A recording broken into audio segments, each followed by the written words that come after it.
Canada is a great country. It's the country I'm from. It is a big country.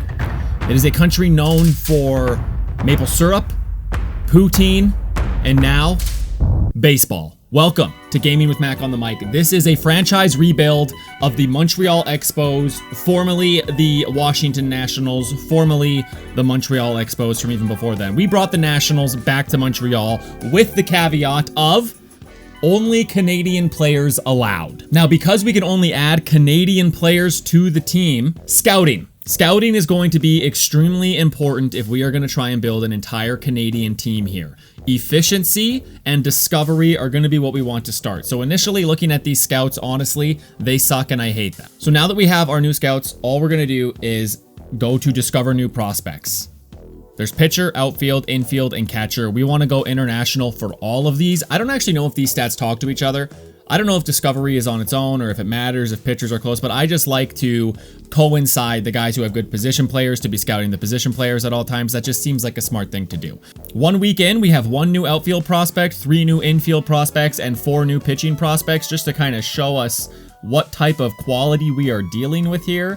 We can go to view prospect list. Go here to our recently scouted, and all of these are going to be the international players that we found. And there are a couple Canadians on the list. Neither of them look very good, except for this guy. This guy, who knows? This guy could be our ace. This guy could be our ace in a few years. He is a 22-year-old switch-hitting pitcher from Canada. So we discovered 2 Canadians by doing that for 1 week. We're going to do it a couple more weeks and see what we got for Canadians in the draft pool. All right, 1 more week down, we have discovered some new prospects, including this Justin Brooks. This guy looks like he might be legit because his minimum overall is a 70 right now. I'm very excited to scout this dude. His potential isn't very good, but he might start at like a 78, which would slot right into our lineup for next season. So Justin Brooks is a name to remember. Look at that. We actually won a series against the Phillies at the end of April. 1 more scouting assignment. Any new Canadians? Venezuela and Dominican Republic. No new Canadians scouted here. That is totally fine. We are going to cancel all of the discoveries and just hope that we got some goons. Now, let's just go in from the very, very tippity top, not of recently scouted, of all of the players. Are any of these guys Canadian? The guy who was ranked 3rd overall is actually from Canada. So that is a huge, that's absolutely huge. So this will be it headed into the draft. This worked out perfectly. We were able to scout now after this next update every single Canadian free agent after about a month of discovering them and then also just pouring in every single thing we have into our Canadians. Let's go into the draft and see what our first pool of all Canadian players are going to be on this all Canadian team. So we have the very first pick overall. Obviously, we are going to take this guy. His rating somehow dropped. He opted out of the exam, but he is the best Canadian available, so we're going to have to take Patrick Collier as our first overall pick. Oh, here's a little bug as well, as he's still wearing the Nationals jersey. Hopefully they fix that in 26. Now we actually are going to add our guy, Justin Brooks. All of the scouted players. Are the relief pitchers still not here? That is kind of a bummer, honestly. But all of these guys are going to be pinned. Hopefully we get all of them. Now we're just going to have to go to relief pitchers and see who we actually did scout, because we scouted so many relief pitchers. But I just discovered something in the game that is kind of annoying. I guess the relief pitchers are not present anymore. Maybe they didn't make the draft. I don't understand how that works. And somebody took a Canadian. And I believe it may have been the shortstop as well. Somebody took another Canadian. Well, that's fine. We are allowed to trade for the Canadians, so you know we are going to. Every single Canadian that enters into the league, we are going to take. All right, so we just completed the draft, and I think some players like disappeared. I swear I was drafting and looking at some players before the draft happened that just all of a sudden weren't there. So I don't know what that's about, but we got as many Canadians as we possibly could. Let's go try and sign him after the All-Star game. Home run derby. Do we have anyone in the derby? I thought we actually might have. He's having a pretty good year. Vladimir Guerrero Jr. is. But in the All-Star game itself, Vladimir Guerrero Jr. is there with 19 home runs, 47 RBIs, and a 314 average OPS above 950. He's killing it. It's moments like this I really wish you could sort by player's nationality. It's crazy that you can't. And now, the moment of truth in all franchise mode rebuilds. August 2nd, the day you can view the draft picks. How good could he be? He can't be great, but is he good enough? Oh my gosh, he's horrible. Oh no, this is the worst news yet. But the Athletics did draft Arden Stinson, who is the shortstop, who also was not very good, but we'll definitely be trading for him. Finally, Gio Chavez. Gio Chavez is also Canadian. We will be trading for him as well. There were definitely other Canadians that I feel like just got removed from the draft board for some reason. Year 2, I'm going to make a much more detailed note of that. But either way, these will be the Canadians that will be added to our team for 2026.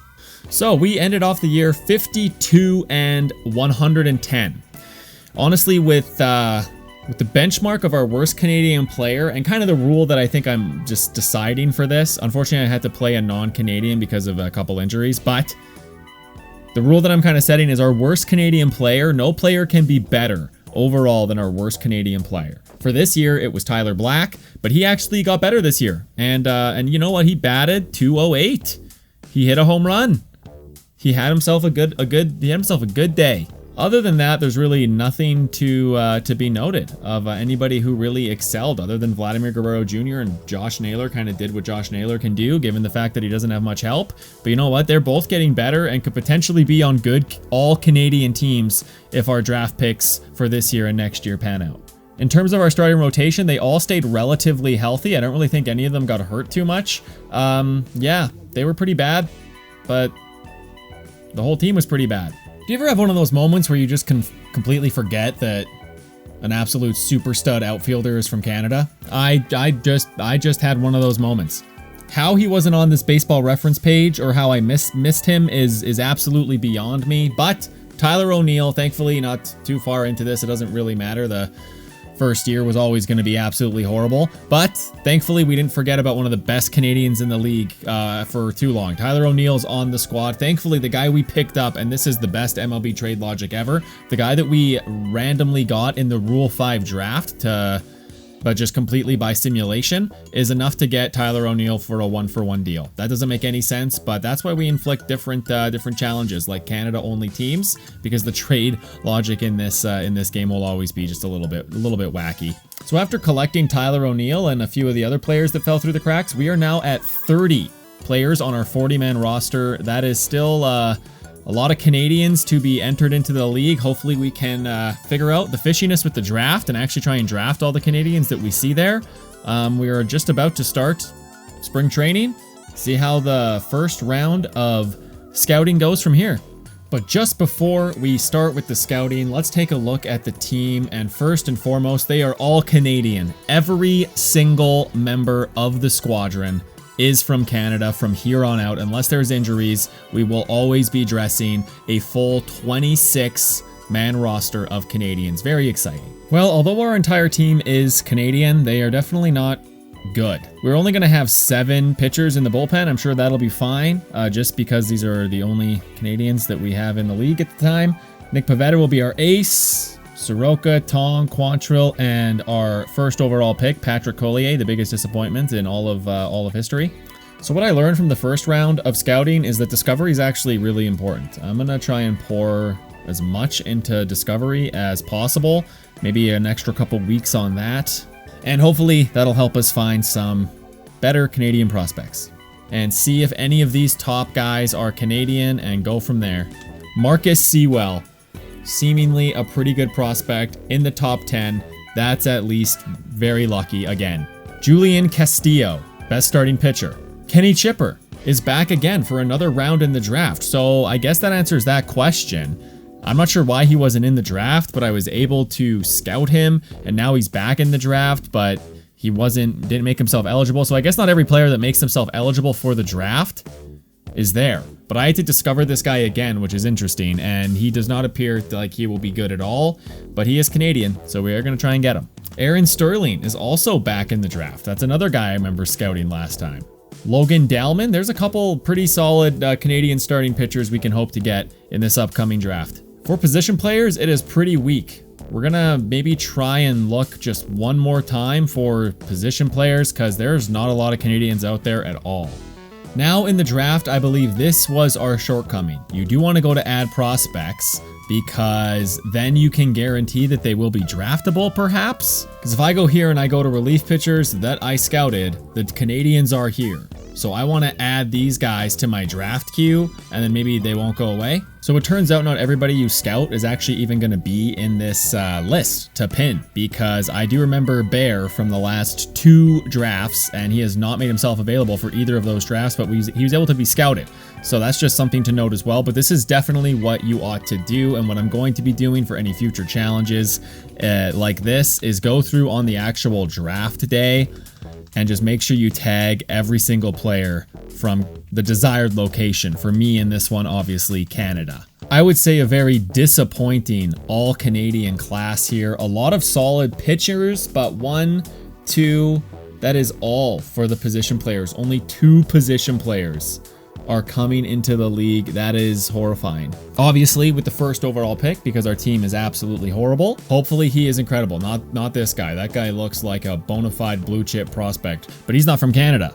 This guy's from Canada. We're taking him. Marcus Sewell. Hopefully the beginning of a beautiful journey with you on the Montreal Expos. Julian Castillo, our second pick in the second round. We did lose Stuart Son on that one to the Toronto Blue Jays, funny enough. We're going to have to try and get Stuart from the Blue Jays. However, now our starting pitchers might actually be kind of rounded out, but we're still going to try and get them. David Yates in the 3rd round, Aaron Sterling in the 4th, then Richie Sonnenberg and Willie Gomez. We did not have anybody in the home run derby, of course, and the first half stats are not very good. But hey, I'm actually kind of surprised Miles Naylor is batting above 200. That's good for him. Vladdy still the backbone of this team. You would never know that Tyler O'Neill is a former 30 home run hitter, by the way. He's been batting for us. Pitching staff in the first half also been pretty atrocious. I mean, Nick Pivetta is the only guy who you really expect to do good, and he's having an off year, so everything's kind of crumbling around him. Nobody in the bullpen's really been standing out. All in all, it's been another horrible year for the Canada-only team. However, 40-man roster is nearly there. Very excited for that. Vladdy had a first half warranted of an all-star appearance. He's actually batting 3rd in the Midsummer Classic. After making sure we extended all of the Canadians that were available to extend, we signed all the draft picks who were all Canadian as well. Let's see how they turned out after the deadline. A tradesmith, they're not Canadian, I don't want them. The last day to sign draft picks, and now the moment we've all been waiting for. Marcus Sewell is solid. He's not incredible, but he's solid. I think that'll play just fine. Switch hitting second baseman. He's got good contact versus righty, so he'll just get thrown into the lineup pretty quick, I think. And either way, it is a position player, which is very rare. We got him and Aaron Sterling. Unfortunately, not looking like their MLB quality whatsoever. Our best starting pitcher is not very good, it's just bad. I mean, it's a nice potential, but it's just bad. After 2 drafts, it does look like this challenge might be impossible. They might not give us enough players to not only round out a team, but to even come close to competitive. So last year, this team lost 110 games. This year, only 104. So there is progress being made, just very slowly. And besides, the real goal for this video has always been 40-man roster. I knew that this was going to be a long challenge, and I'm totally willing to white knuckle it. Let me know in the comments if you want to see a part 2 of this. The part 2 would be me making this team until it's a winning team, and then part 3 would be winning the World Series. Let's just try and get to 40-man roster by this offseason and complete our first quest, so to speak. Alas, after adding every single Canadian to our MLB roster / 40-man roster for the offseason, we are 5 short, which means we will need 1 more season of draft picks in order to complete our first goal. I kind of thought 3 seasons might be the length of this. Unfortunately, that's going to be true. Only 35 players, dang. The draft lottery, and the only important thing about this whole offseason, somehow we were not the worst team in the majors. And as an all-Canadian team, that's kind of neat. It just goes to show that if Team Canada, so to speak, were to ever just join the MLB, maybe they wouldn't be the worst team in the league sometimes. So the season's ready to begin. It looks like they kept our 40-man roster fully intact, full of Canadian players and not completely full, but it is full enough. We do have an entire valid 40-man roster, just not with 40 players. So we are very, very close to our goal. Let's see how this team can do in their now 3rd season of being utterly atrocious. Vladdy has somehow kept himself at a good pace playing for Montreal, his home city. And although the players are progressing, their numbers are all pretty bad. I mean, Naylor hasn't even cracked over 21 home runs in his time with Montreal. Not ideal. And we are actually now at a point that we are sending some players down to AAA. Ideally, once this entire thing is done, we will have a full team of Canadians, and we will only ever add all the Canadians that come into the league. Oh, which reminds me, we have one trade to make. Stuart Son, the weirdest name ever. He is Canadian and needs to be on the 40-man roster. Up to 36 now. This Richie Sonnenberg, I'm going to make a starting pitcher because he has 60 stamina, and just like that, he's like our 5th best pitcher. At 18 years old, he'll be in the rotation, and I mean, it is a rotation still, but we're still relying on these top 3 guys. Jonah Tong is also a real baseball player. Our actual Canadian drafted players are not very good at all. So now that we got the minor leagues with some Canadians actually populated, I'm going to try and be a little bit strategic about who I send down here and keep down here. Like a guy like Marcus Sewell is probably my best chance at having a team that's good at all for the Canadian generated draft picks so far. So I'm not just going to rush him to the majors. I'm going to keep him in the minors, and hopefully in a year or two when we still have Vladdy and Naylor in their primes, he can actually help this team get to a win. But now on to what'll be another dreadful season of a lot of losses, hopefully less than 100 this time, and yeah, hopefully just a real good blue chip Canadian prospect. So the team is definitely on pace for another truly atrocious year, as we have our 3rd draft and probably very likely final draft of this video to round out our 40-man rotation. Which Canadians will we get today? And there we have it. 1, 2, 3, 4, 5, 6, 7, 8, 9 new Canadians, which will definitely be enough for our 40-man roster, and maybe just one of these will surprise us. First pitcher to make the All-Star game since doing this build, and it's been Cade Smith, an absolute dynamite closer. 23 saves on this horrible team somehow. That's pretty incredible. Vladdy is starting again in the All-Star game. He's having an absolutely disgusting year. 348 on the average. Wow. And on that note, let's take a look at the rest of the team. Justin Brooks has really turned it on in his 2nd season, batting .281. Very impressive. Naylor's got 21 dingers, finding his stroke again. Tyler O'Neill is just falling off the face of the earth. Julianne's doing solid. It looks like, yeah, the team is solid. The team is getting places. We need a better middle infielder, and I guess it looks like we just need some more infielders in general. What's happened here? Had to sign some random position players, but we got our team back. Our full Canadian squad. A losing season, but let's sign these draft picks and see if one of them can't rescue this team from the depths of despair they are in. Well, now we're getting worried on account of these guys do not want to sign. There we go. Just throw money at the problem. Let this be a lesson. Throw money at the problem, and it will maybe not even get solved then. Sheesh. Our last day to sign draft picks, and we have 2 unsigned Canadians. This is terrifying. Okay, we got Randy Mullins. Come on, Tyler. Thank you, Tyler. Thank you, Tyler. The moment of truth. Mediocre yet again. I mean, this is really, I mean, we're definitely going to fill out the roster, but this is going to be so hard to make this team good. Yet another disappointing year. This guy had a scouted potential up to a 99. He ends up getting an 85. I'm not sure if that's a roll or how that works, but either way, I mean, they might be serviceable, but nothing that's really game-changing yet. There were a couple other guys we're going to have to look at, like Joey O'Hara's from Canada. We'll have to go and get him. He is actually pretty solid. The Mariners got Kenny Chipper. Kenny Chipper does not look very good at all, but we're probably still going to have to get after him. Tate Dodd, a not very good relief pitcher, but another guy we'll have to try and get. And with that look, our season comes to an end, and you know what? A much better year from the all-Canadian teams, only 18 games out of the division lead, which I know sounds silly to say, but that's actually, that's pretty good. That's pretty good, I'll take that. Some of the guys have been doing stuff with the bat, you know, Abraham Toro, 17 dingers, 20 home runs from Tyler. The middle of the order guys are doing all right, so a couple upgrades here, and honestly, it might work out. It might work out. The only thing that won't work out is if our draft picks continue to be buns, because these guys are going to get old. We need some good players before Vladdy's, 32, or we're going to be absolutely torched. I mean, right now we're kind of putting all of our chips in Marcus Sewell, who's had a great few at-bats in these September call-ups, but hard to say if he's really going to be the guy that makes the difference. Is only 18, though, so Marcus Sewell, he's the guy who might be on the very first winning team in Montreal Expos 2.0 history. 73 and 89, not bad at all. Who's going to win the World Series in 2027?